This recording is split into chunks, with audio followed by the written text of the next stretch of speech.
Shipley, what was the motivation that he kind of wanted to involve with geologists?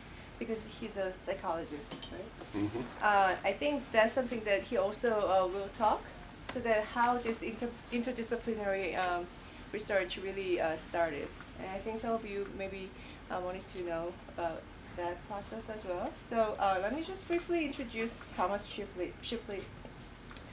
So he's a psychologist. He got a PhD in UPenn in 1988. And then he's been teaching at Temple University since 1993. And he's specialized in spatial cognition and learning process, especially of the geologists. And then his research topic is understanding and promoting spatial learning processes in the geosciences, and integrating cognitive science and intelligence systems to enhance geoscience practice. I think one of the pedagogical aim of this class is to let you listen to other professionals, that how they use and make sections for their more innovative research and practice.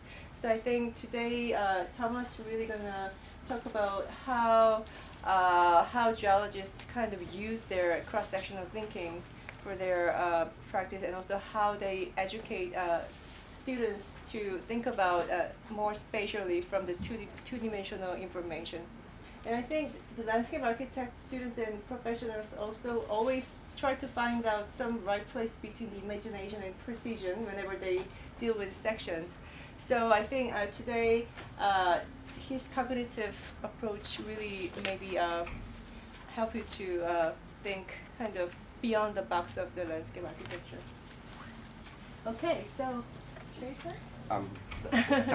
Thank you for inviting me. I'm going to open this door because I'm expecting one last late person to show up. His son is in RISD, architecture major student, so he's joining shortly. So. And although he worked hard to get here on time, I think he's also his parents' experience with him is that he inevitably is late. Oh, okay. Do you want me to turn off the light? Is it better for you? Is it okay? I think this will be okay. You should tell me if you have trouble seeing. Can everybody see the bottom of the slides? I made it smaller so that I couldn't figure out how to get it up any other way. Everybody's okay? Yeah, okay. I guess where I want to start here, which is an opportunity to tell you a little bit about history. Before I get started, I want to just hear a little bit from you to get a sense of, has anybody here taken a geology course? Okay. So for the rest of you, I'm going to be teaching you a little bit of geology, because I think part of the way to make a connection between the way you're thinking about space and the way I've been thinking about space is to be able to understand the analogy. So some of my talk is really trying to set up an analogy to offer us an opportunity for a conversation about thinking about space. And how many of you here are in the seminar? I think most of them. Is that everybody? Okay. Oh. So you've all done. Would you like to introduce yourself? I'm sorry. That's okay. If it's okay. Yeah. Katz. I'm co-teaching with Martha Schwartz. Oh, I see. Oh, nice to meet you. Seminar. Great. Oh, yeah. I wanted to meet you sometime. Yeah. Yeah, It's great to great. have you. Yeah. Thank you.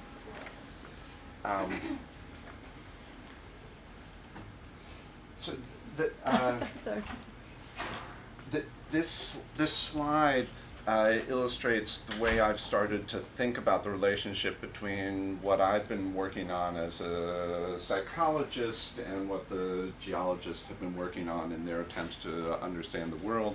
And the intellectual context for this comes from a historian of science, Peter Galison. Galison looked at the development of radar during World War II, and the way radar came into existence is that theoretical physicists worked with engineers. Theoretical physicists knew how to generate radar waves in theory, but couldn't construct a practical piece of equipment that would actually function as radar. And so what happened in the course is that these two in the course of things is these two disciplines had to work literally in the same space on a common problem.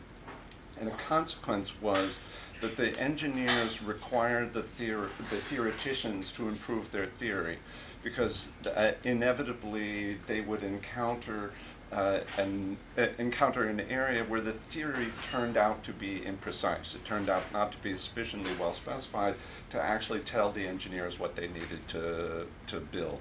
So I came into this work about 15 years ago, working with the National Science Foundation. We were funded to take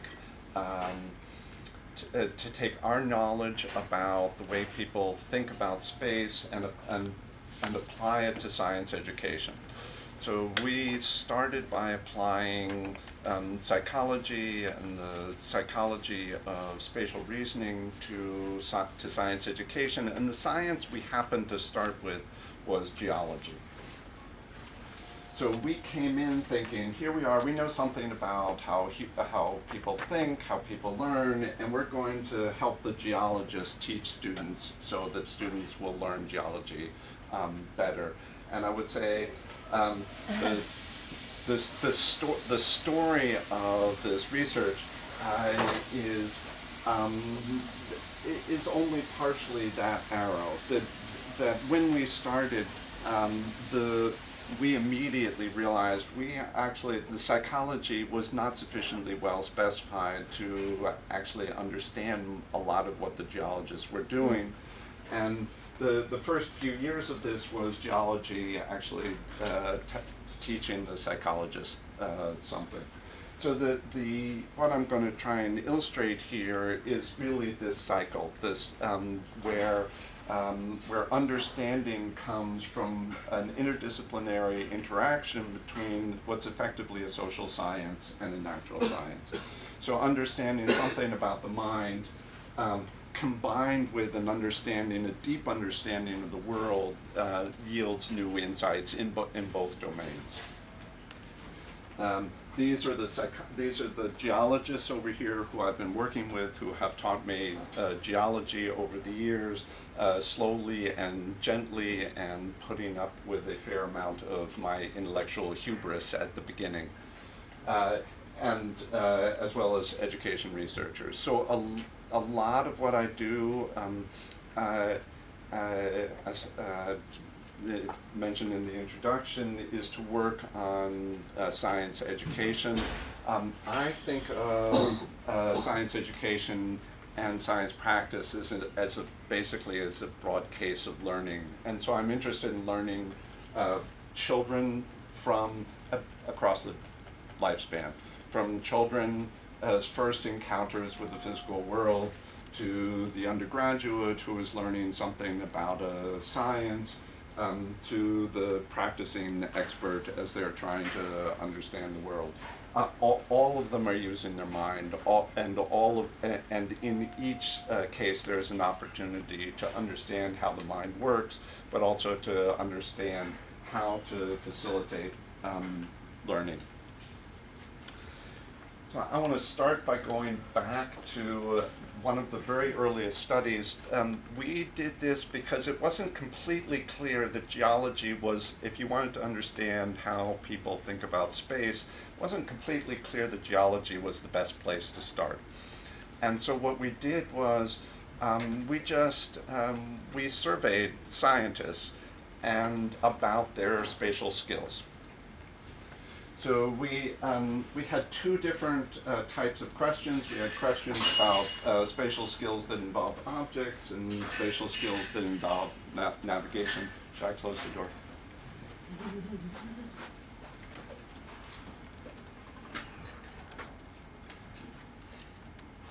This is a survey where people self-endorse statements about themselves. So for the navigation, the statement might be, I'm good at reading maps, or I'm comfortable getting around in a new city, and people just rate that on a scale from 1 to 7. So that's definitely me, or that's really not me. For the object survey, it was questions like, I'm good at packing the car, or I can judge whether or not I can fit my car into a parking space or not. What I've graphed here are the various different sciences, the physical sciences, biological sciences, geosciences. The bars are normalized responses. So rightwards means that discipline strongly endorsed themselves as having that skill. So you can see the most rightward bar in both cases is the geologists. So geologists think of themselves in their everyday life as people who are good at reasoning about objects, good at navigation.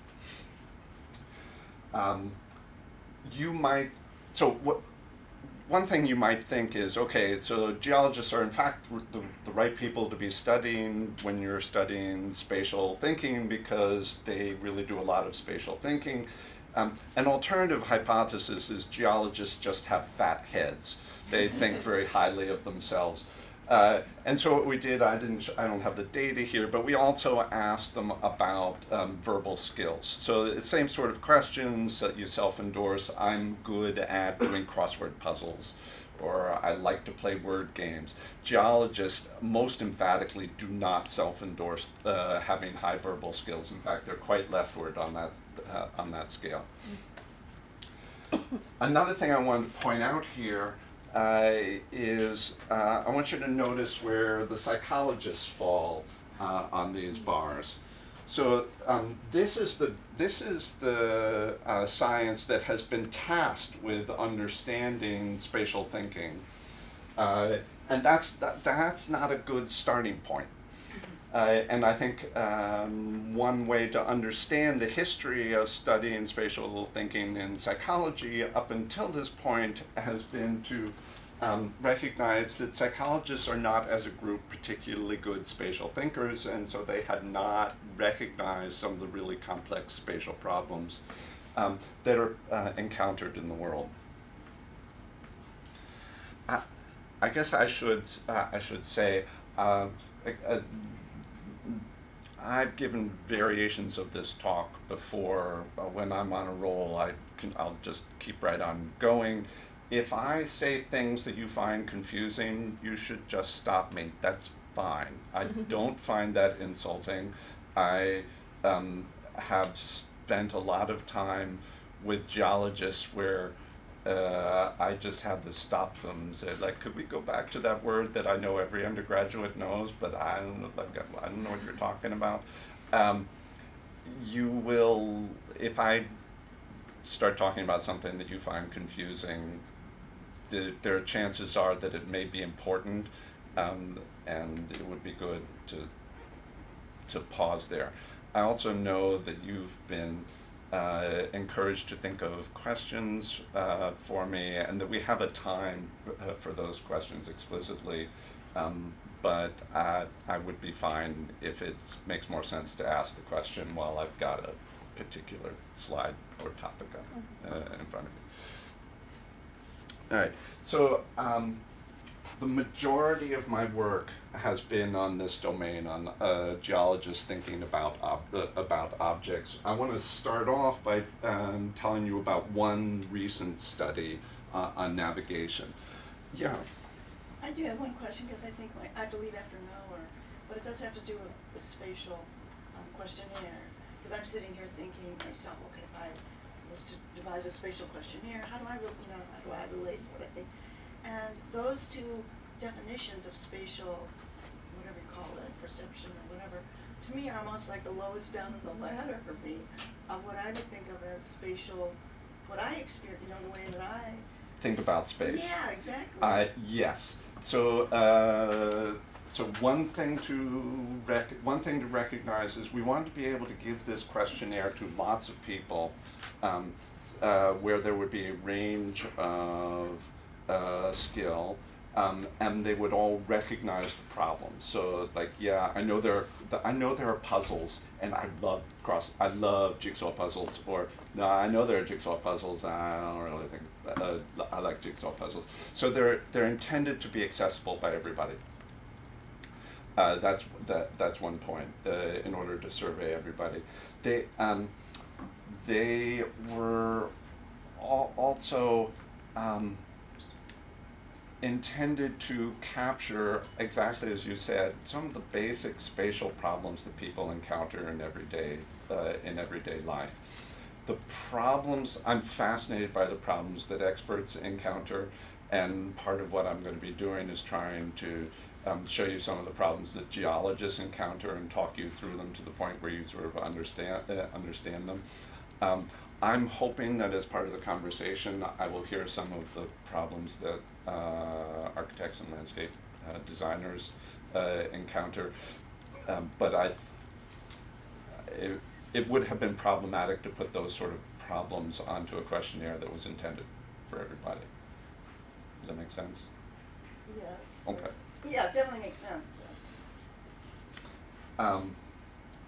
So this was not intended to survey the entire landscape. It was intended to get a sense of broad categories of spatial thinking. And then part of what we're going to do is eventually survey the landscape. So despite the fact that we have this other questionnaire about verbal reasoning, one concern that was raised by this approach is that it's basically self-report. How do we know that geologists are really good at the things that they report being good at? And so what we did is we ran a virtual reality navigation study. So we constructed a virtual reality college campus. This is based on Temple's college campus. It's a suburban campus, so there's lots of trees, lots of buildings. And what we did was we took people on a route through the campus. So they would go by buildings. They would see something like this. They would go by buildings. We would name the buildings along the way. So we'd show them one route, and then we'd take them over here, and then we'd show them another route. Now those two, up until that point, those two routes are disconnected. So because they can't see one building from another, the spatial relations between those two routes is completely mysterious. They can't know where they are, one relative to the other. And then we take them on two additional routes that intersect the ones that they've seen already. So they walk from here to there, and they walk from here to there. If they are able to use those new routes to connect the two routes that they had initially, then they should have a fairly good understanding of the entire space. But it's basically an inferential understanding. They saw this, then they saw this, and then they have to relate those by making inferences from the later routes. Everybody okay so far? Okay. And then we give people two tasks. We plop them down in front of a building, and we ask them to point to another building on the route that they had already experienced. So we would put them down there, and we say, we want you to point to that building. And so they would move this cursor around until they say, okay, I think I'm pointing at that building. We call that within route pointing. And the other thing we can do is we can say, okay, you're here, I want you to point at that building, and that's between route pointing. This scatter plot is professional geologists. Those are the dark squares. Age-matched professional geologists. Those are the blue triangles, and the crosses are undergraduates. So this is, what's being graphed here is error, so down is good. This is, so going down here is making small errors when you're pointing at a building on the route that you experienced, and going this way is making small errors, pointing from one route to the other route. And what you can see is that a lot of the geologists cluster here in the lower left. They are good at pointing at two buildings on the same route and good at pointing at buildings on the other route. They are really good at navigation. At some level, that shouldn't be surprising. When geologists go out into the field, the typical experience is they drive as far as they can drive, they park the car, they lock it up, and then they start hiking in to look at the rocks they're really interested in looking at. They may spend hours or even days, and then they need to get back to the car. If you have lost your car, you're in a lot of trouble. So there's a fair, I think of that as selection, but there's a fair amount of pressure on being able to navigate well as a geologist. The psychologists were just not as good. They were making larger errors, and more of them are ending up in this area. So, clearly not all the geologists are great at this, but a lot of geologists are really good at this.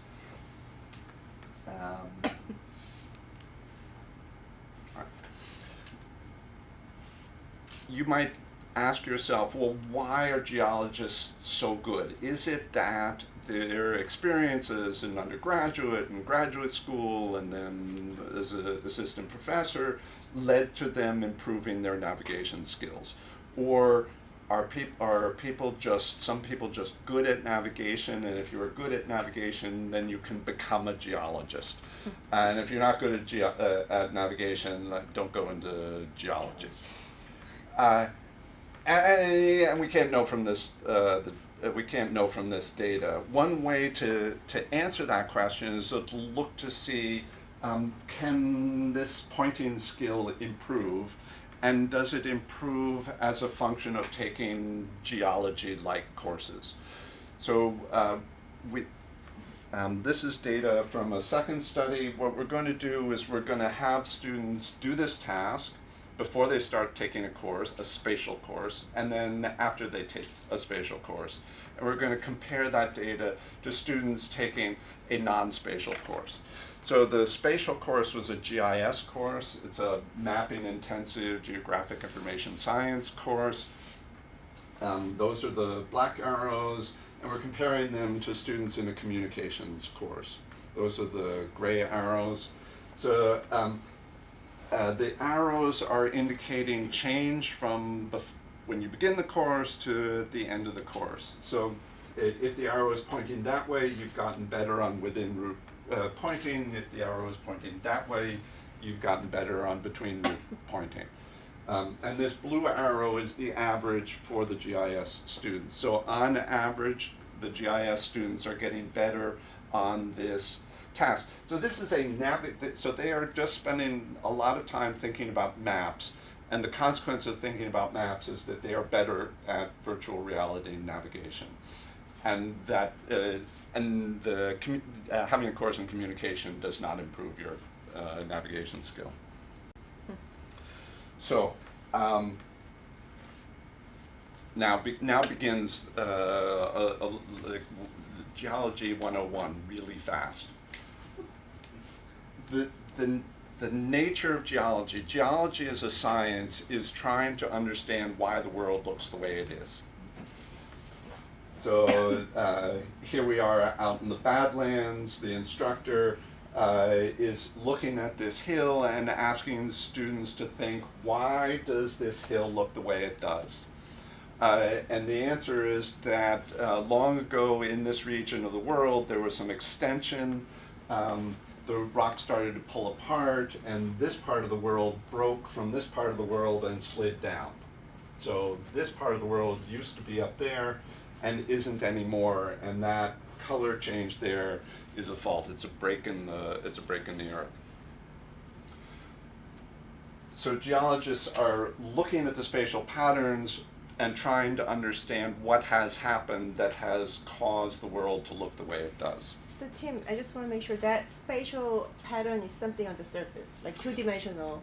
This spatial pattern is three-dimensional. So what Right, the color on the surface. Right. So the geologist typically only can see what's on the surface. exactly. But they're using what's on the surface to make an inference Sure. about what's underneath. Yeah. So what I'm saying is the phrase, the spatial patterns in that paragraph means something on the surface, right? If they geologists it use- has to be on the surface. Sure, Yeah. right. The geologists will often, well,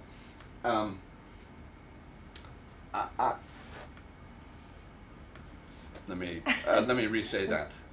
They are often confronted with patterns that are on the surface. They will use those patterns to make inference about what's underneath the earth. They may get other sorts of data, for example, seismic data, which is sort of like an ultrasound of the earth. Sure. And again, they're looking for spatial patterns. So I'm in fact agnostic as to whether those are 2D patterns or 3D patterns. It's the patterns, it's spatial patterns that the geologists are looking for in order to make these inferences about events. Okay. Yeah. So this is something that you all do all the time. Here's a much more familiar example of that. You can look at that car and immediately know something that has happened in the past, right? That car did not used to look that way. You can make an inference about an event. You don't know exactly when it happened, but that car hit something.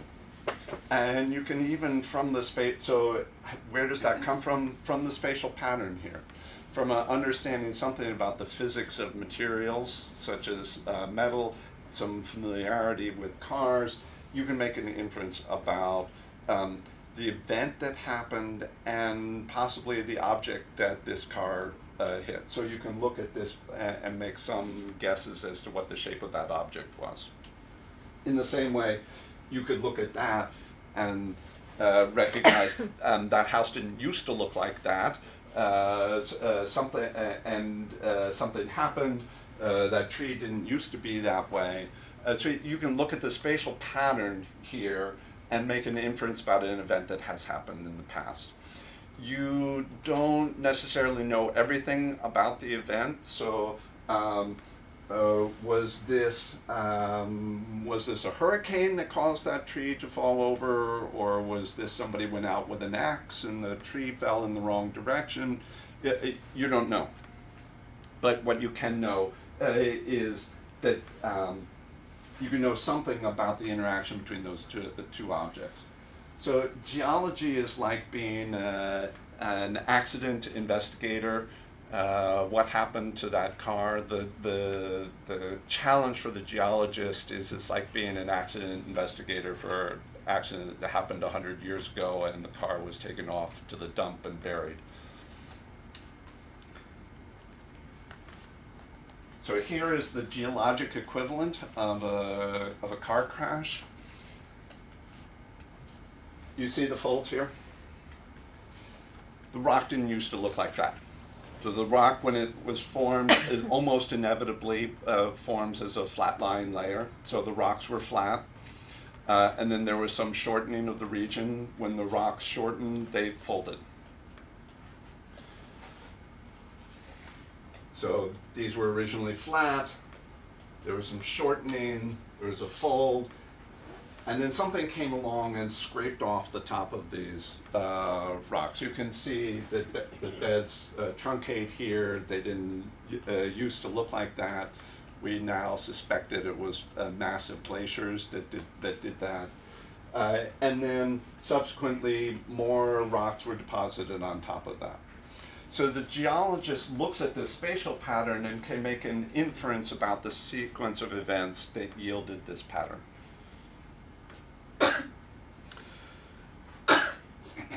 This is the sort of illustration that would be given to a student as they're just beginning, as I'm trying to give you a sense of how geology works.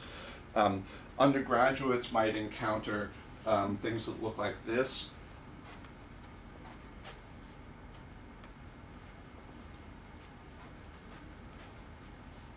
So again, this is shortening, but now these rocks bend differently than the rocks up here. So these have bent a great deal more than these. So these bent gently. These are not as strong, so they bent much more. They're much more highly bent. So this part of the world was continuous. It went up there and came back down there, as is illustrated by the geologist's interpretation of this image. So this is the sort of thing that an undergraduate would encounter, and they would be expected to be able to look at this and make inferences about how things have moved in the past.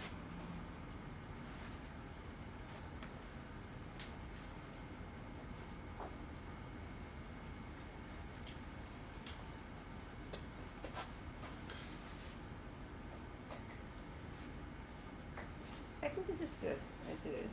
Pardon? I think this is good. This is okay? Yeah, Yeah, sure. It's okay. better.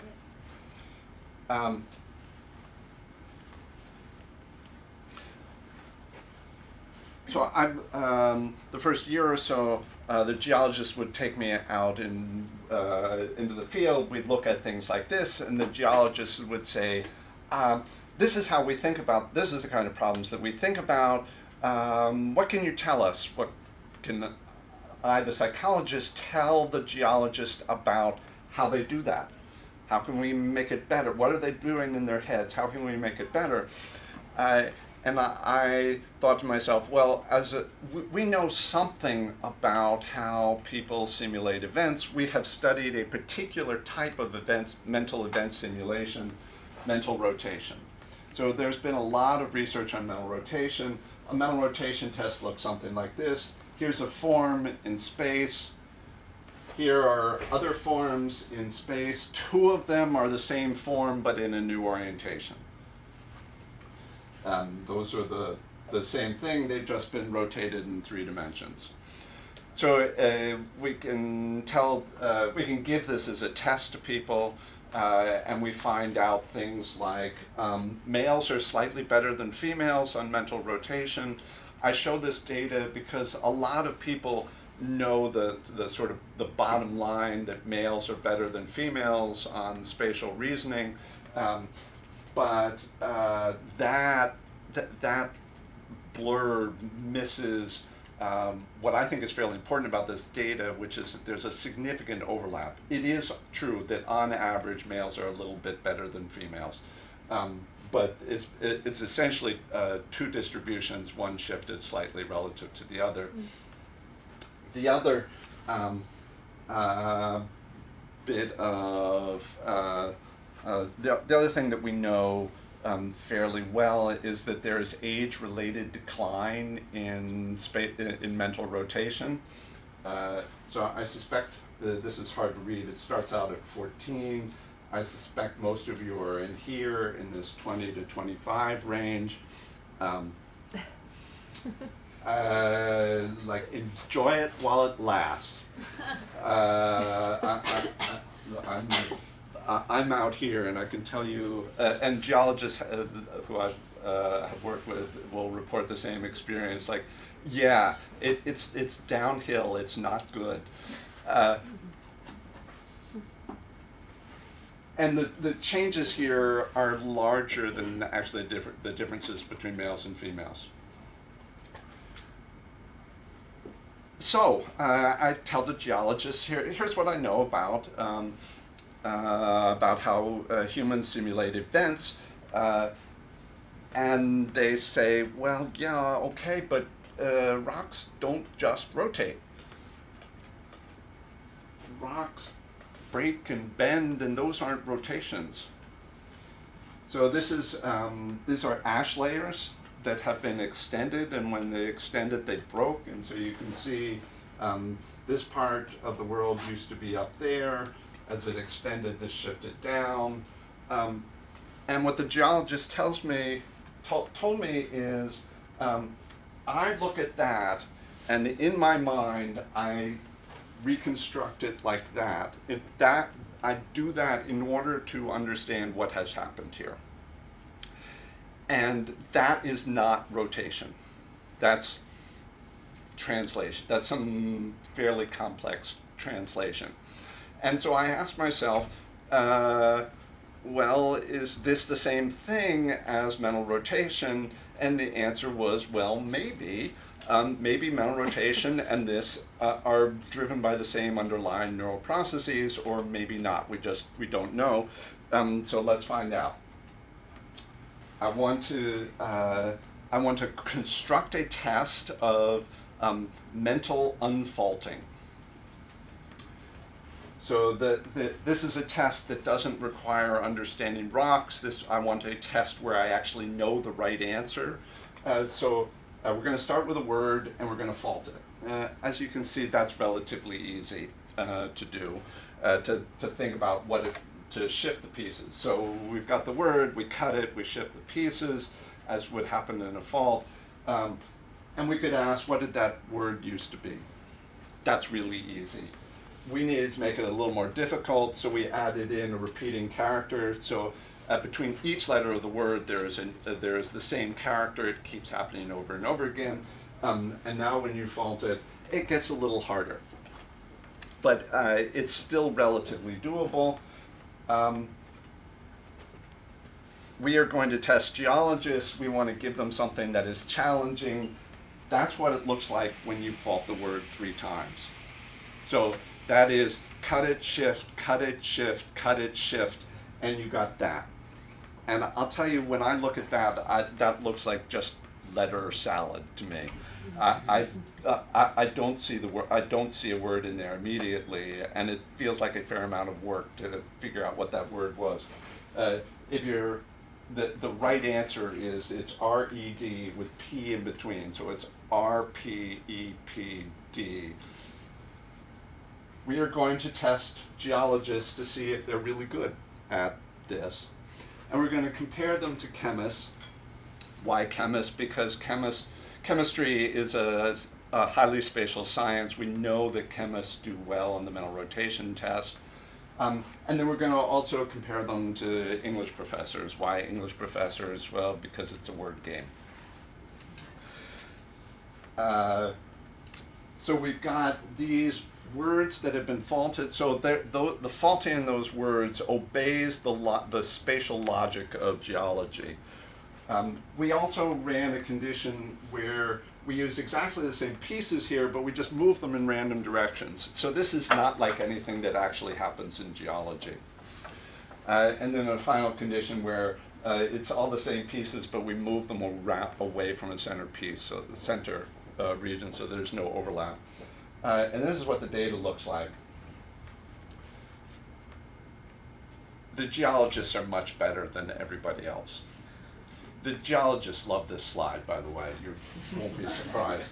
The geologists, on all 3 types of displays, geologists are better than the chemists and better than the English professors. And notably, the chemists and the English professors are identical. They are exactly the same. One thing we asked people how confident they were in doing this task, and the English professors would say something equivalent of, yeah, I know it's a word game, but I'm not really good with space. Okay. The chemist said, I'm going to be good at this. They were quite confident of their skills, and the bottom line was the geologists were much better than the chemists. We also gave everybody the mental rotation test, and this is what the mental rotation test scores look like. The chemists and geologists are very good on mental rotation and better than the English professors. So this difference here was to be expected. This is telling us that geologists need to be able to think about rotation. They are good at that, but they also need to be able to think about this other aspect of the world, which is mentally keeping track of lots of little pieces in space to think about what happens during a brittle deformation when things break. Now, as was raised, as mentioned earlier, the geologists, when they are thinking about breaking, when they're thinking about the world changing, they are thinking about a volume. But they have to reason about the volume by looking at the surface.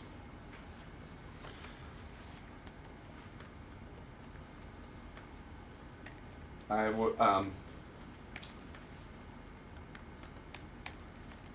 if you go back in the history of geology, I pulled this out to give you a sense of, one, the complexity of what they're working with, but also how geologists have used sections to help them think about the volume. So this is this is a mountain in the Swiss Alps. So long ago, Italy slammed into Europe, and these mountains developed. In the early 1900s, a famous Swiss geologist made a map of this region. Now these maps look something like this, but in 1905 the maps look something like this. He wanted to be able to communicate and think about what was going on inside the Earth. So you refer to these as serial sections, is that right? That's the term of art here. So it's basically a series of sections going along. It's hard to see, but there's a map there's a top view map here, and the sections are arrayed on top of it to help the geologists think about the complex volume that was this bit of the world collapsing. All right. Geologists are trying to think about the interior, but often all they've got is the exterior. And sometimes all they have is a single face on the exterior. So again, we're back to volcanic ash layers. So the volcanic ash came down, there was extension, part of the world broke and shifted relative to so everybody can see the fault there, right? The fault there. Now, what the geologists that I worked with told me is, this makes me crazy. I know what's going to happen when I go up to this outcrop. I'm going to ask students, you see those ash layers, what do you think those ash layers do when they go back into the volume? And all the students are going to say, I think it goes straight back. Does that make sense? Yeah. And then I'm going to say, you see that fault there? That fault is not on the surface, it goes back into the volume. How do you think it goes back into the volume? And all the students are going to say, I think it goes straight back. Right? Okay. That they think that the ash layers are horizontal is not bad because they were originally horizontal, but nothing requires that they stay horizontal. It's often the case that you get bending and shifting and tilting. So those ash layers don't have to be horizontal. That this fault goes diagonally into the rock was just weird.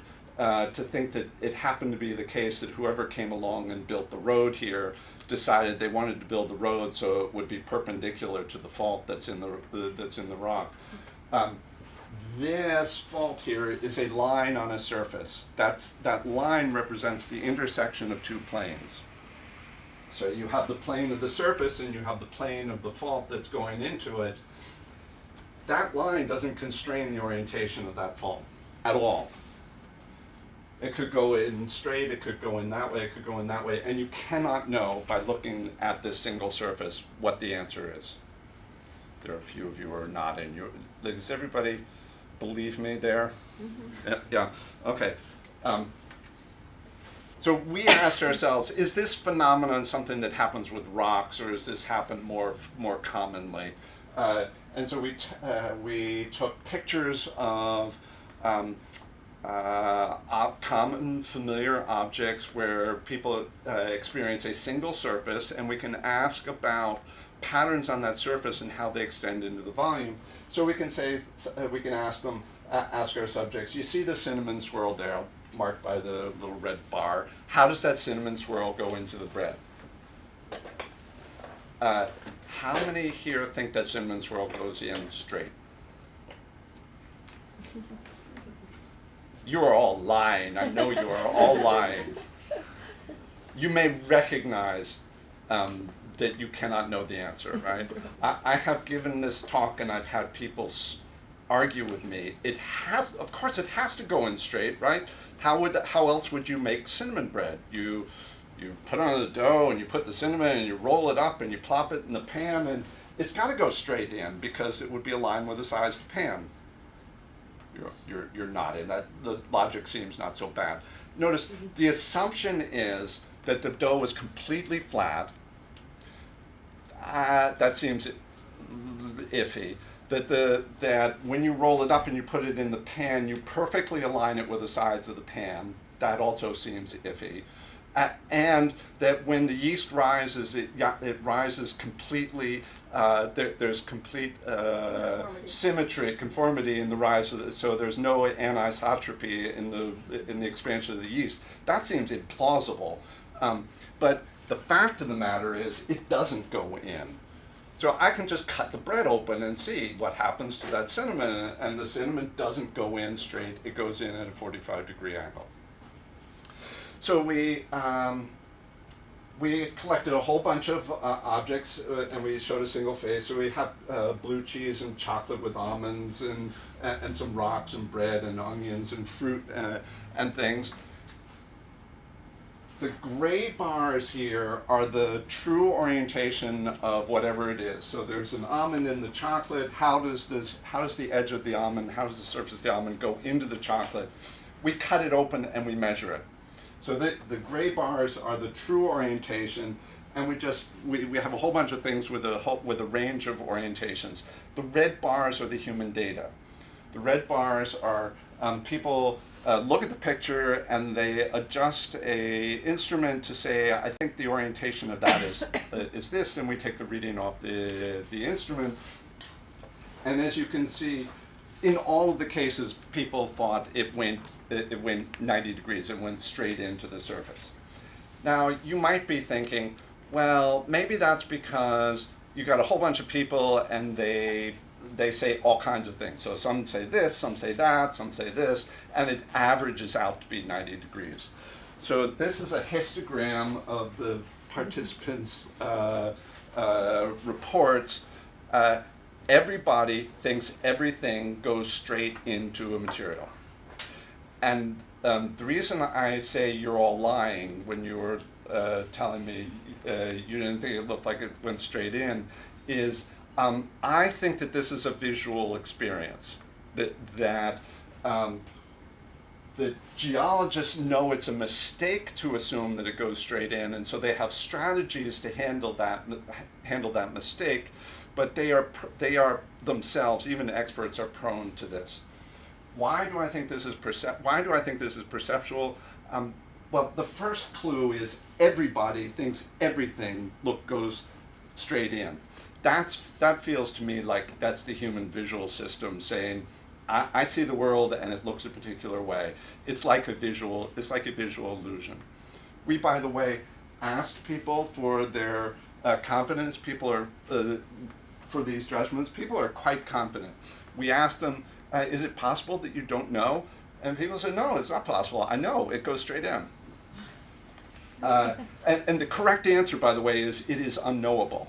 That you cannot know from a single surface. You have to get more information.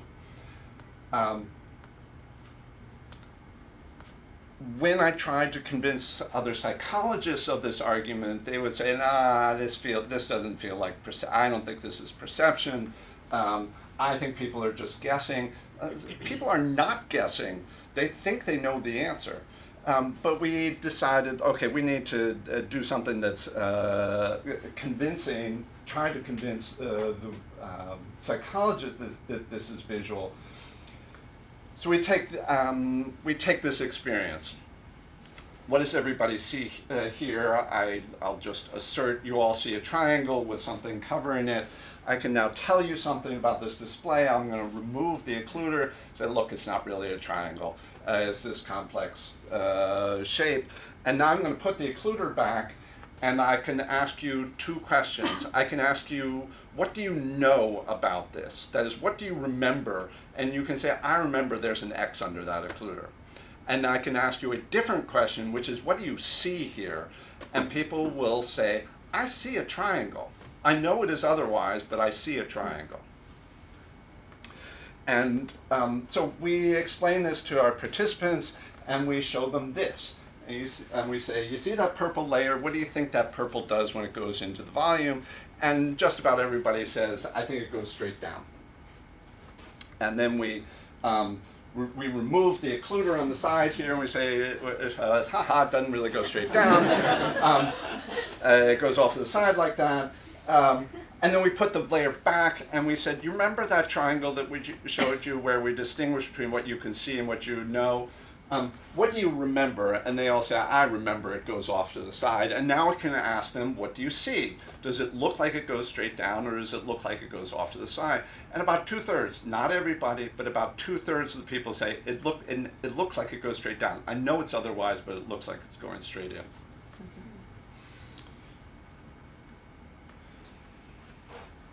So next week, Paul will be here. So who's a card-carrying geologist. I just hang around with them. I'm sort of the warm-up act for Paul. Hopefully, you'll carry some of what I told you into next week. I anticipate he's going to be showing you maps like this. This is a geologic map. The different colors represent different types of rock. This is of the Grand Canyon. So this is an area of the world where there's basically a series of flat layers of rock. And then this river, that's the Colorado River, has worn down, eroded through those. So the topmost layer is this light blue, and then underneath it there's the purple, and then the darker blue, and then the lighter, and so on. And so the reason you see this sort of concentric set of colors is the river is eroding further and further down through the layers, and each bit of color is a different new layer that is revealed as the world is being removed by the river. How's everybody doing? Great. Good. Okay. So we take these types of maps are very important for geologists. Students often struggle with these when we, but it's a little unclear why the students are having trouble with these type of maps. We go into an introductory geology course, and we show them a bit of this map, and we say to the student, here's an exercise. You see this line A to A prime. Imagine that we're going to cut down into the world there, here, and I want you to draw what you will see underneath the earth. And we give you the outline, which was in black, and you just fill in with color pencils what you think is underneath. So this is the topography, so it's going downhill to the river there, and then back uphill over here. And here's a student who did it quite well. So they fill in what is in fact correct, flat line layers, and you can see they had a layer here which lines up with a layer there, so they presumably understood that these two bits of the world used to be connected and that the river eroded down through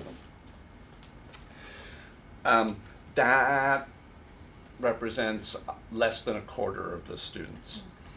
The large majority of the students will give things that look like this. There are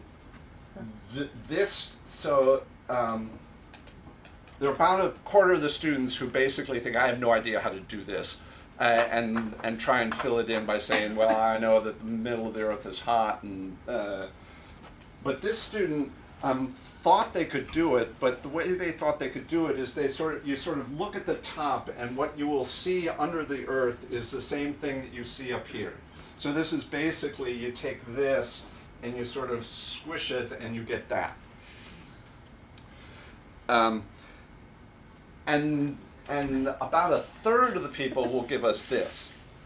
So that color there, it goes straight down, and that color over there, it goes straight. So they think everything goes straight down. They see those colors up here, and they think that that type of rock goes straight down into the earth. You are smiling, but like the professor of that course is not smiling.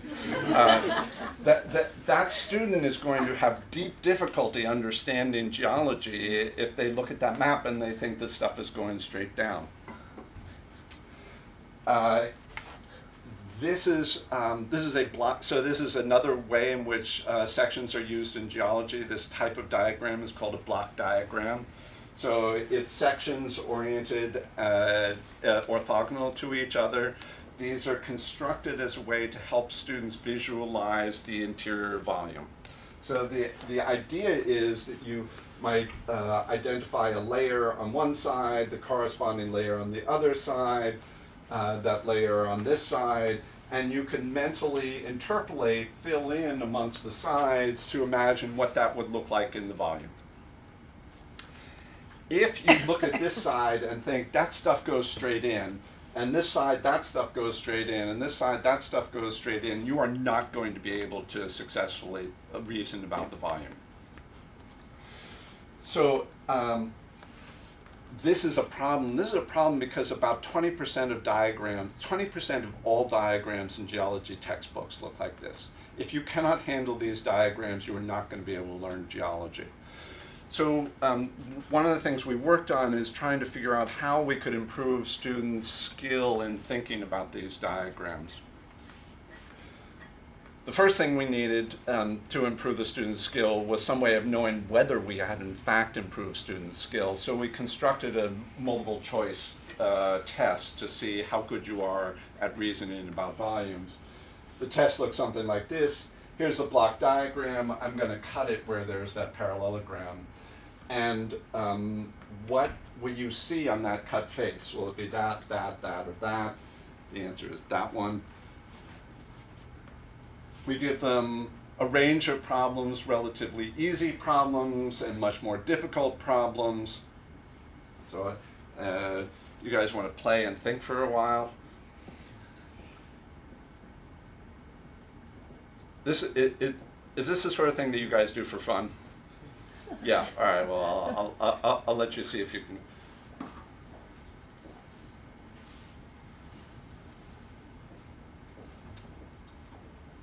How many think you know the answer?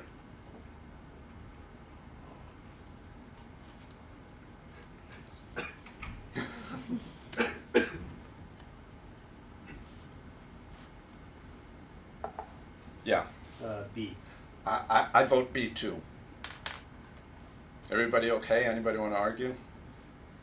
Maybe A. Yes. So if you just move along this side and you move along that side, you get the same sequence. So it's white with cross, gray, speckled, white, and you move across this side, white, speckled, white. So this one is consistent with what you can see on this face and this face, but this one isn't consistent with what you can see on this face. So you do have to make assumptions about the geology here. So this part of the world, so there was a fault here, that's what that little arrow indicates. This part of the world used to be up higher and it shifted down. So this under here is a fold. And the only one that's consistent with that is that. One thing to, we have foils in here, so that's a wrong answer, but that wrong answer is someone who looks at that and thinks it's that thing all the way through. And then this wrong answer is someone who looks at that parallelogram and thinks, I'm going to see exactly what's in that parallelogram. I know, but that's the most frequently chosen wrong answer, which I'm fascinated by but don't completely understand. Yeah? I have a question. It's like, I mean, when you are doing this research, will the final result will be influenced by the options you provide? Because some guys may don't know what is actually really like, but they can, I mean, choose these wrong options and then got the right answers. So you cannot, I mean, if the options is not well designed, that may influence the final result you got. Yes, the options you give matter a lot. One could make it trivially easy by putting options that are clearly wrong, or make it trivially impossible by making all the options very minor variations on each other. The way this test was constructed is we geologists constructed a number of block diagrams that illustrated things that would be encountered by students or advanced students. They then constructed the correct answer, and then the choices were built by and large in a couple of ways. One was we just gave people this without the multiple choice, and we said, draw what you think the right answer is. And we got a lot of wrong answers, and what things we would do is we would collect those wrong answers and we would use them here. So we know we're sampling from people's misconceptions. The other is we know, as I said, we know people try to solve this problem by thinking they can see what's in the parallelogram. So we give that as an option. It reveals somebody who is trying to, it reveals a strategy, somebody who's trying to solve the problem in a particular way. And it's just not, it's a minor variation on the right answer. It's profoundly wrong, but it is a clear strategy. All right, so we have a way of knowing whether somebody is doing well or poorly on this. The next thing we need to know is we need to know what's going on inside a student's head when they're trying to solve these problems. And so what we need is a way for the student to communicate with us what's in their head. And in geology, the way geologists communicate with each other is they construct sketches. So within the field of geology, sketching is a natural way of communicating with each other.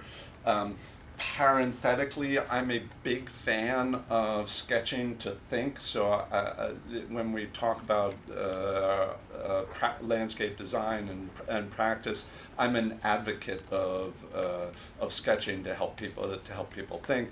But let me explain the context for why sketching is particularly helpful here. Is we can set up a problem. Here's a volume, here's a block diagram of a volume. We're about to cut into it with that wire, and we ask students to make a prediction. Say, we want you to sketch the answer. What do you think you will see here? And students will draw their sketch into that diagram, and then we can show them the right answer.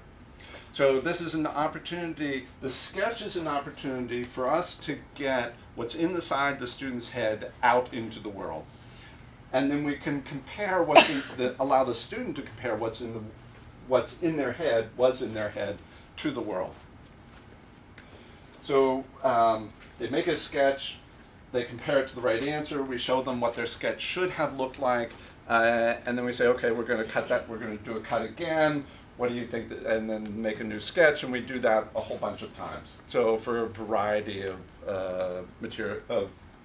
forms. This slide is data from from a collection of 5 experiments. In each of these cases, the student looked at a problem, had to make a prediction for what they would see, had to commit their prediction to a sketch, and then they were shown the right answer. So prediction, feedback in each of these cases. In each of these cases, there was something absent from that. So here, students had to make a prediction, but they didn't have to commit their prediction to paper. We asked them, we said, okay, we're going to cut here. Where is the yellow layer going to be? Just put a dot where you think the yellow layer is going to be. So they didn't have to construct a complete sketch, committing themselves to where the various different boundaries would be. Here, we gave them the sketched answer. We just asked them, what are the colors of those layers going to be? And in this case, we said, okay, here's a problem. We're about to cut it here. Here's the answer. I want you to copy that answer. Now notice, that looks a lot like what professors do in their course. here's a problem, here's the right answer, copy that into your notebooks. We'll be testing you on the midterm. That's not good learning. So up is improvement. So we give them the multiple choice test. At the beginning, we have them engaged in this exercise. We give them the multiple choice test again. If you make a prediction and you commit your prediction to a sketch, you show improvement on this test. So the units here is one question. It's a 7-point test, so you're getting 15-20% improvement in performance. So this is a way relatively quickly to improve students' performance, and it doesn't require the professors to be doing a lot of grading, because the student does all of the activity themselves. So the way we think about this is the students have an internal representation of the world. This could be students, this could be the professional. They've got some, inside their head, they have a mental representation of the world. In order to improve that representation, you make a prediction, you compare that prediction to what actually happens in the world. So this is like the scientist making a prediction, running an experiment. The results of that experiment feed back to the mental representation of the world. So I predict the outcome is going to be here, the true outcome was there. You can then correct the model by using that difference in between the prediction and the outcome to spatially improve your mental model of the world. If the prediction you make is here and the outcome is over here, so that there isn't some simple spatial parameter that can be adjusted, then you need to give up your mental model. You need to go find a better, different sort of model.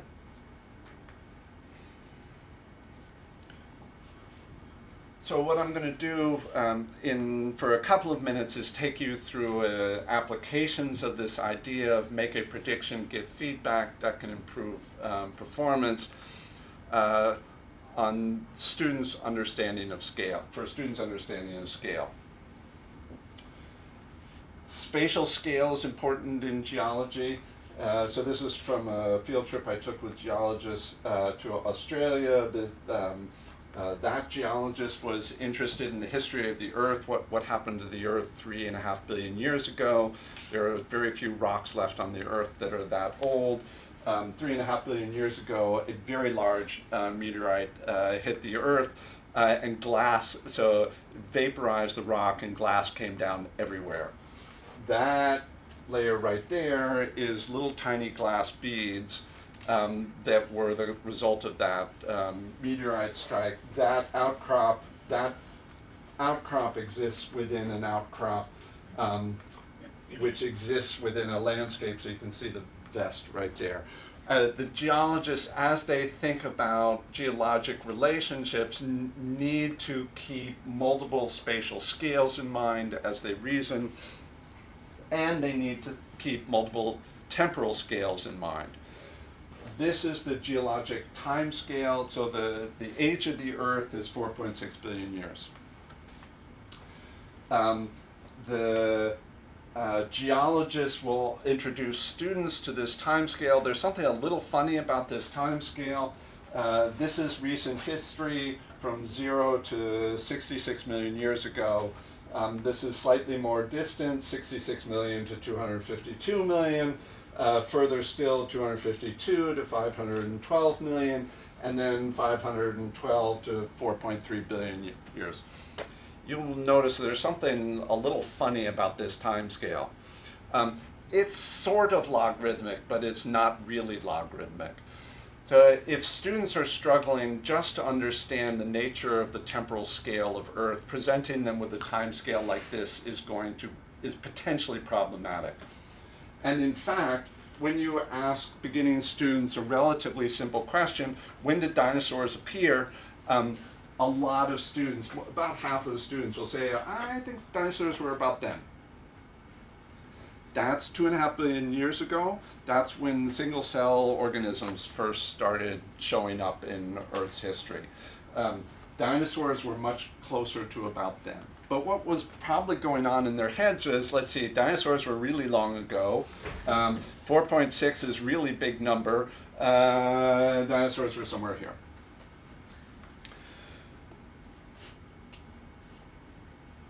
And the geologists are not helping them by giving them this.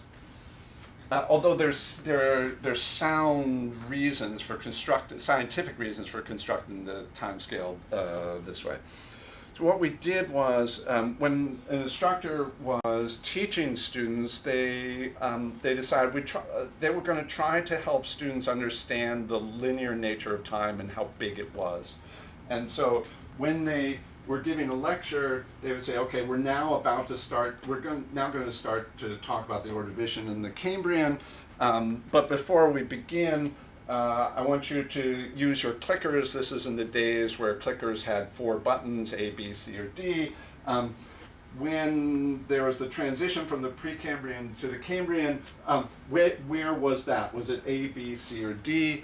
And students had to make a prediction and commit their prediction by pressing a button, and then they were shown the right answer.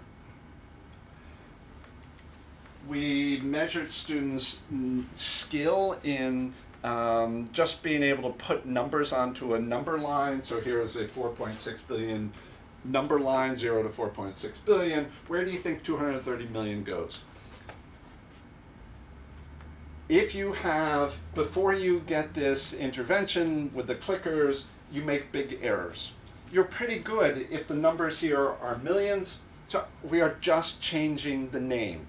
So here's a number line where it's millions, people are good, you change it to billions and people fall apart. The errors get much larger because they have trouble thinking about, they don't really understand the nature of billions, they just say big number. With the feedback in the classroom, performance improves on this number line. It gets close to where they are with millions. There was another classroom that where the teacher said, I want to use these slides, but I don't want to use clickers. So I'm just going to show the images to my students. I'm going to tell them, imagine what the right answer is, and then I'm going to show you the right answer. And it turns out you get no improvement on that group. So this was of interest to the cognitive scientists. Of interest to the educators were grades. So this is, these are the grades for 3 years prior to an intervention. When we gave the clicker, there was a control year, and then 2 times where we gave the clicker, and in both cases, grades improved. So grades, this is not like where is 230 million on an age of the Earth. This is questions that are the standard questions that are asked on a midterm, and students' performance on those questions improved. For the instructor who didn't use the clickers, performance went down, and in fact it statistically and reliably went down. So that was not helpful to the students. Having them make the prediction helped students. Just showing them a bunch of different timescales did not help students. So I want to give you one last example of where this sort of thinking about the nature of spatial errors has led us. This is Yellowstone. Yellowstone is a hotspot. One thing you need to know about hotspots is it's an area of the Earth where heat is coming up to the surface.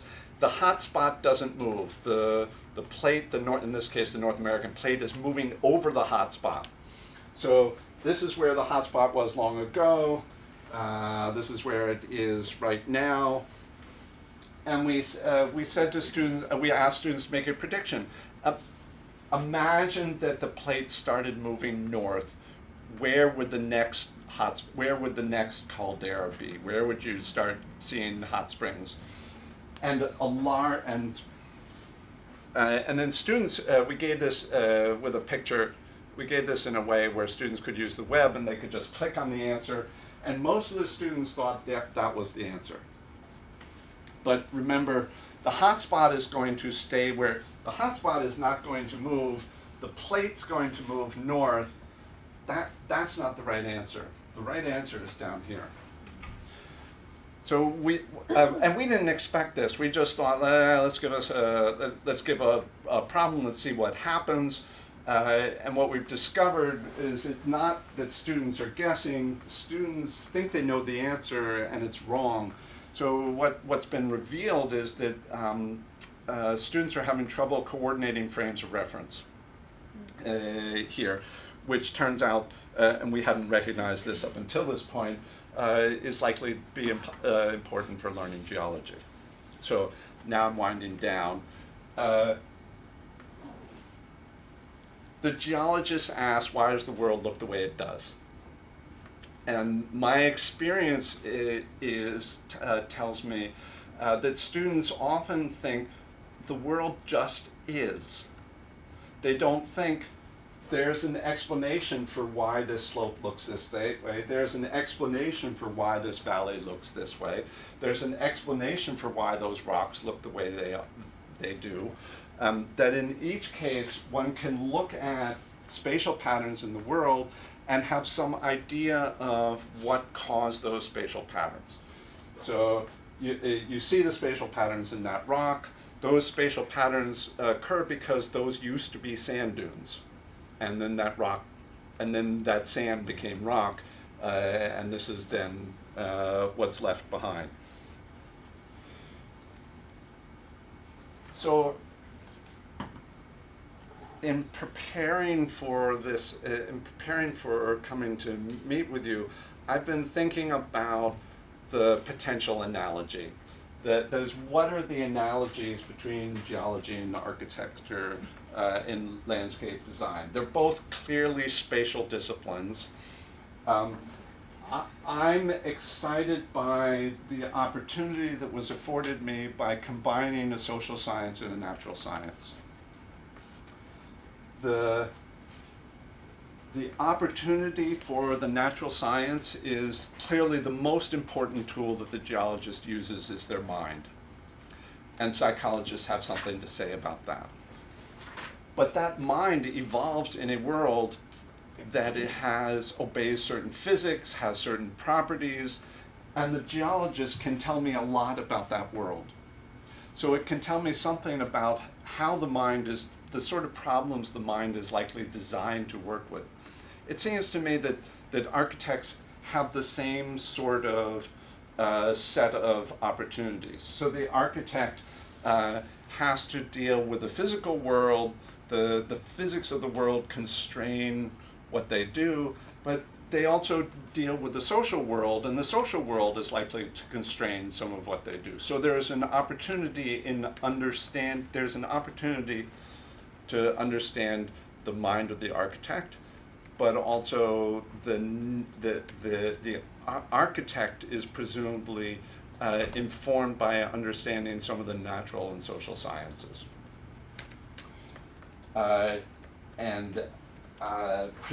This is, I think, a good practitioner is likely thinks of what they're doing as lifelong learning. So I hear architects talk about research. I think when I hear research, I think learning.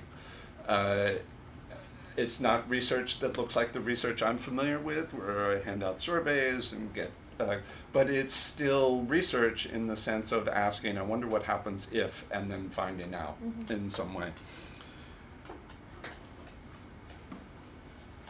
So I want to highlight a couple of things. Architects are likely gifted spatial thinkers. I suspect you don't succeed without being really good at spatial thinking. But students are not necessarily gifted spatial thinkers, and clients are not necessarily gifted spatial thinkers. So there's an opportunity for there to be miscommunication and problems. Surface features will appear to project 90 degrees into a volume. I submit that whenever you're working with sections, there is a potential danger. If the section is constructed so that every line in the section goes straight in, then there is no problem, because that's the way the mind interprets sections. But if those lines represent surfaces that don't go straight in, there is a potential for danger. There's a potential for miscommunication. There's a potential for the expert to make a mistake, and there's an expert for somebody who's reading that section to make a mistake. When I think about this idea that you can understand the past by looking at current spatial patterns, that's surely true in architecture and landscape design. Like the trivial version of that is you look and you see muddy footsteps in your house, you know something you know what has happened in the past. And as a house is lived in, you can see the consequence of life in that house as it accumulates in the house. The same must be true in landscapes. And the other important thing to stress is that the world is not static. I think that it is that we often think of the world as just is. And it's important, I think, professional step to recognize that the world is constantly changing. It may be changing despite the fact that you can't see the change, so the rate of change may be so slow that you can't perceive it. But I don't know, how many of you, there's a biologist who wrote a book recently that came out about microbiomes in the house, so the bacteria growing in your shower head and things like that. I know I've told Noah about this. How many of you, have any of you encountered that book? Like, if you have one moment for free reading, I encourage you to read that book, because it will get you to think about both houses and landscapes as things that are evolving and as complex systems. And I think if you think about them as static, you are likely to do things that are not helpful for a client in the long run. So beware of errors in reasoning about sections. Beware of miscommunication with clients. Beware of thinking about the world as static, because it's not. And then I think there are design opportunities in thinking about the relationship between spatial patterns and events. And then there are opportunities for research by interacting with psychologists. There are cognitive scientists I know who are fascinated by the mind of the architect, but also with natural scientists who you'll be hearing from next week, and social scientists. So there's my last slide. Good.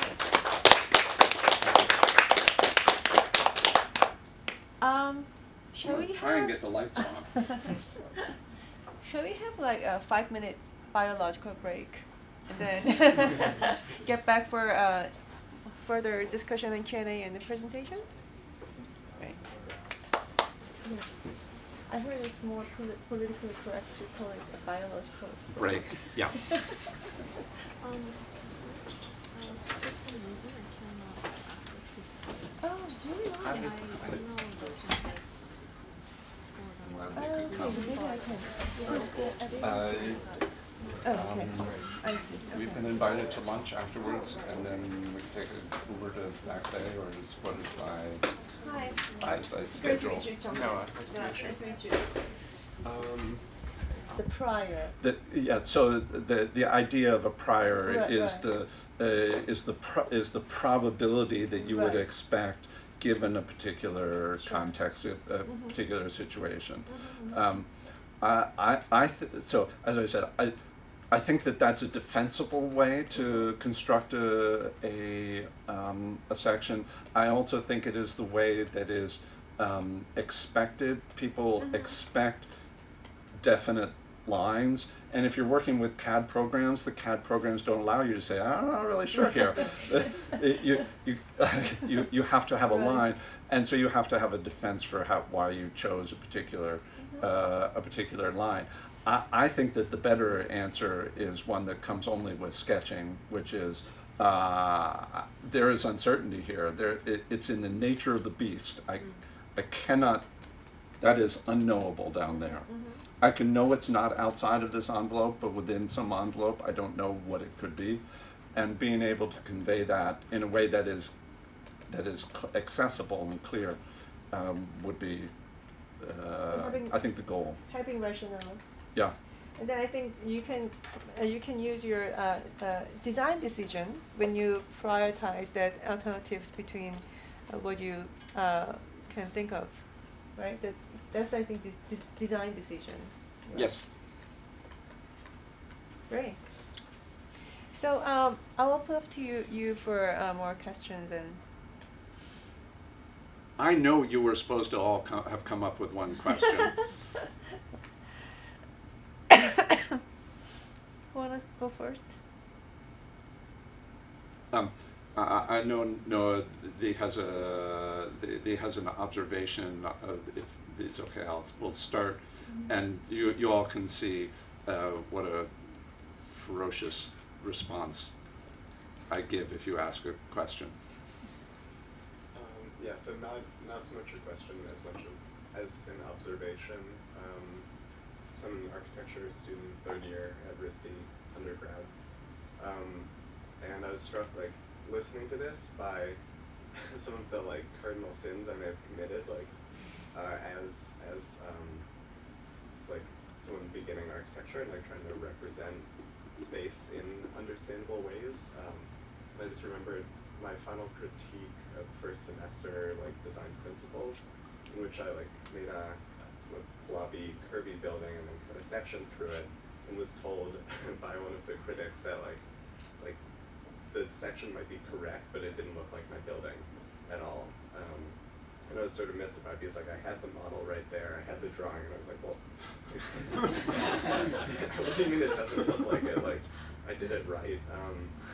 But listening to this, I don't know, maybe it might make sense why, even though what I did was correct, perhaps the critics were making errors in a systematic way where they saw my section through this curved object just as something that projected flat back into space, or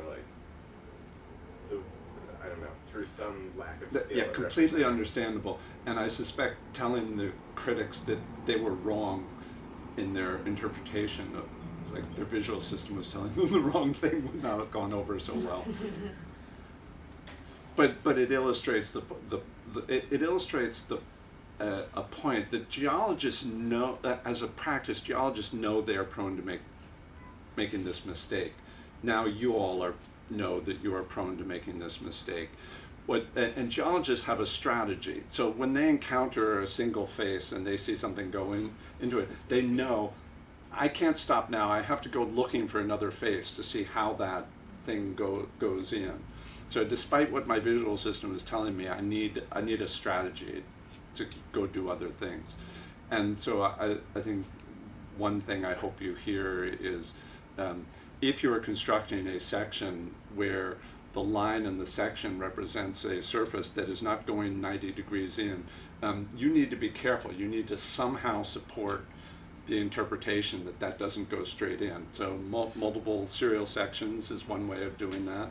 I know I got interested, geologists call those fence diagrams, and I can tell you they are really hard. Only experts can interpret those well. And so don't rely on serial sections too much, because it's hard to get corresponding points. Mm-hmm. The other would be to embed a section within a three-dimensional model. So to combine the 2D sections with some 3D information, which would be unusual, but at least recognizes the potential for an error. All right, so somebody else. Yeah. I have actually two questions. One was about the comparison between the geologist, chemist, and the English professors about faulted or exploded words and mental rotation. Do you think, or did you find any evidence that it's possible that chemists do do better as much as geologists in mental rotation because they deal with more three-dimensional diagrams or structures in their studies, when geologists usually deal with more of planar sectional surfaces or images. And that was one question, whether it's Okay, let's take one at a time. Okay. We had anticipated that chemists would be good because a problem in that chemists often encounter is what's the three-dimensional relationship between models in chemistry, and for example, are two chemical compounds identical or mirror images, as my hands are? So that being a mirror image is very important in chemistry, and if they're not in the same orientation, you have to mentally rotate them to know whether they're mirror images or not. And so we anticipated that chemists were going to be good on mental rotation. Geologists, when they're reasoning about how rocks change, have to reason about rocks that rotate as you would if something were just lifted up. If the rocks broke, as I spoke about here, but also what happens when rocks bend. So when you get plastic deformation, so instead of breaking, you'll often get the rocks bending, and so you'll get folds, you get complex patterns of folds. We did a study where we constructed a test that I didn't tell you guys about of people's ability to continuously bend objects and then mentally unfold them, and it turns out that that's also a spatial skill. So I think that geologists have a wide collection of skill in thinking about how the world deforms, how the world can change when you apply particular forces. Oh, should I take it? Towards the end of your slides, you showed how it's taught, or how something is taught actually enhances people's ability to perceive anything in more spatial terms, and I think in some manners it showed that depending on how it's taught, people's ability could be developed or improved, and I don't know, but I think it's still performed or tested out in geology classes, but do you think if like people outside geology is also taught about this spatial perception could and everyone's spatial ability is as good as geologists, do you think do you see any, I don't know, possibilities that could be happening, or when I started doing this research, I thought an important route would be trying to improve people's spatial skills in general, and then everybody could get better on all kinds of things, just not just geology. What I have come to believe is that that's not. It's really hard to generally improve people's spatial skills, that it's much easier to help them solve a particular spatial task. And so within design, there are ways to set up design problems that could help a student succeed. And in fact, ways where the instructors could set up design problems in a way where students could work on the homework by themselves rather than have the instructor give particular feedback. Yes, so I think I'm trying to understand like all the experiments carried out in your research paper. What's the purpose of that in the broader context? Like, is it to understand the tendency of the geologists, like how they would represent something that they don't know or they haven't seen? So is it to... The broader context is really that cycle. So the entry was mistakes that students make all the time. Those mistakes revealed to me something that psychology had not previously known. So one study was to discover something basic about the mind. That this idea that if you see a line on a paper in a cross section, you think that it goes straight back in. Given that we can anticipate this error is going to be made, what can the instructor do? And so that then becomes the challenge for the psychologist. What can I offer to an instructor? How can I design a classroom activity so that so that geology can be learned better? And so that study is taking what we know about psychology and applying it to the student in the classroom. What I'm doing at the moment is trying to take that one step further, which is to ask, is there something that I can tell professional geologists that would help them do professional geology better? So I'm always looking for something that tells me about the mind and some way of applying what I know about the mind to improve practice. It's either the practice of the student or the practice of the expert. So does that mean that whatever the geologist would represent that we haven't seen would always be in a perpendicular degree? Would always be what? Would be in a 90 degree? I'm just looking to see if I have where.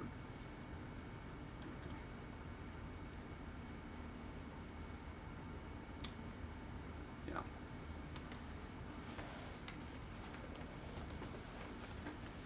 This is a little bit hard to see, but you see that there. So this is a quartz vein.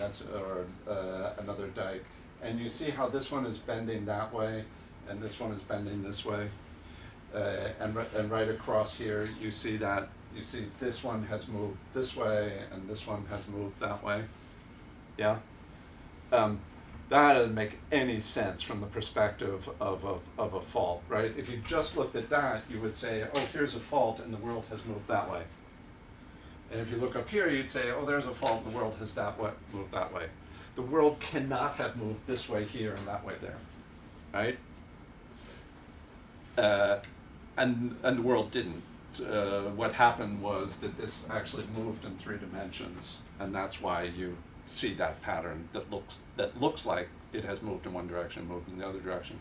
The reason I have this picture and what you have all around here is a whole bunch of geologists. These are all expert geologists who are looking at that and thinking, wow, look at that. And the only reason they found that interesting is I think they were making that error. So that's an observation that leads me to think, I think the experts are making the error. That was why I accused you all of lying. I think you're making this error.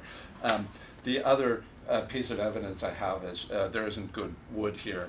But when I was first telling geologists about this, I said the same logic applies to boards.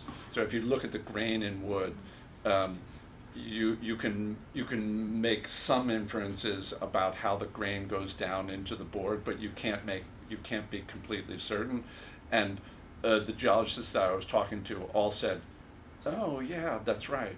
They had not recognized that in fact it's exact. So the problem that they knew how to handle when it was rocks, they didn't realize was the same problem when it came to wood. Yeah. Thank you. I really like the sort of like problems of like not knowing the world is, or fixing the world is static. Yes. I think maybe like a critique of like geology that I've always had is that it's always into like the most deep time. It's always in, it's like rocks for jocks is the geology class you take. Right. And it's less about the sort of dynamic geologies of like rivers or like sand areas. And I think like maybe to like someone who can't understand that, they do understand that they're like the sandcastle goes away and these sort of like more temporal geology time frames. I just like if that's when geology is taught, it's often taught by analogy, and one often uses events, and geologists often use events that they can see. So watching how sand moves around on a beach to make inferences about the spatial relationships in sandstone, so that they can think back. You know, what was happening here? What was this beach like a million years ago? By looking at how this beach is changing. I think a challenge is that that we all accept that there are events that are happening if we can watch the events happen, but it doesn't occur to us that there are events that happen if we can't see the change happening. And so what I know from other people's research on when students decide to continue on in geology is that that transition of walking out of the classroom and then looking at the hill and thinking, there's a reason there's a hill there, and it's knowable by the geologist, that predicts students going on into geology. And so I don't know what the solution is, but I think that it's important to practice that sort of thinking for the geologist. I anticipate that it's true also for somebody who's interested in design, is to keep asking yourself, why does this look the way it looks? Yeah. I keep discovering I make that mistake of like, oh, I just thought it was that way, and of course there's an explanation for why there are islands here.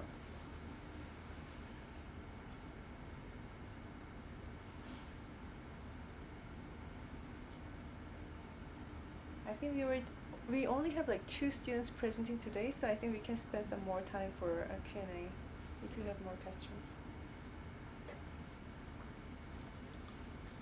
Well, I kind of have a question. I'm curious on your opinion about the notion of the modal extrapolation or modal completion. Yeah. Do you think how we perceive a section or how it changes matters if it's something that we recognize it as a daily life, like in your experiments, like the bread, the cheeses or whatnot, or something that is completely alien that you've never seen before? Like, would that completion of the image or the object be different?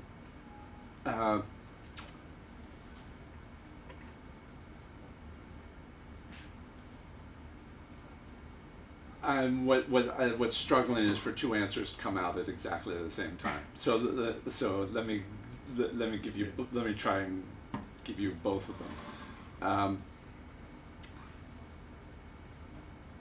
If you have a complex asymmetrical object like the human heart, it is possible to section it and to know without any ambiguity what the 3-dimensional spatial relations are. So if you have a heart and you cut it any way, you can look at the boundaries of the heart, and you can know, oh, this boundary must be going in this way.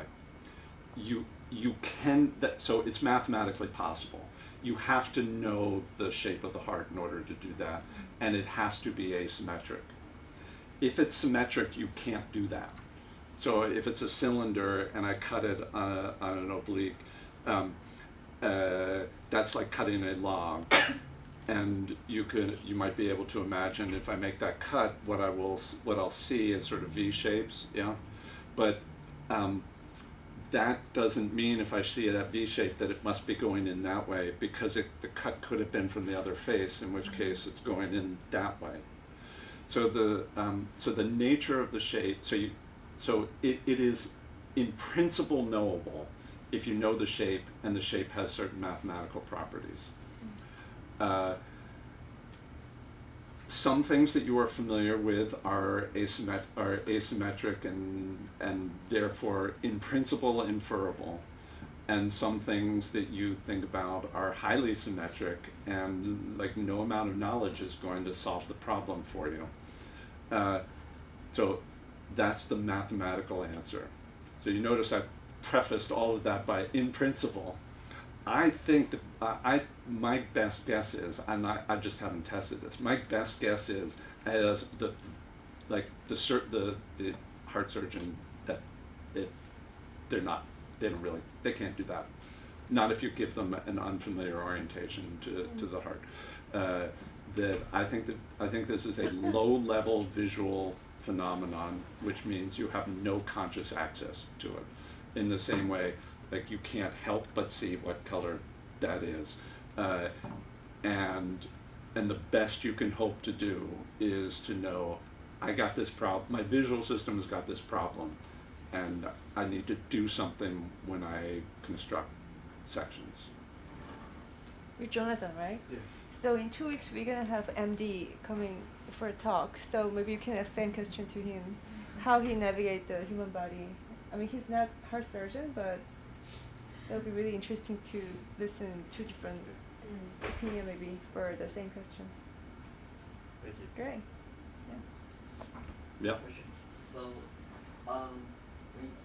earlier you talked about that, like, there's some degree of uncertainty that when we draw that uncertainties. So my question is, like, if someone asks you what is that uncertainty, like, how do you answer, like, or do you have, like, do you just say, oh, I'm not sure about this, and that's the way, or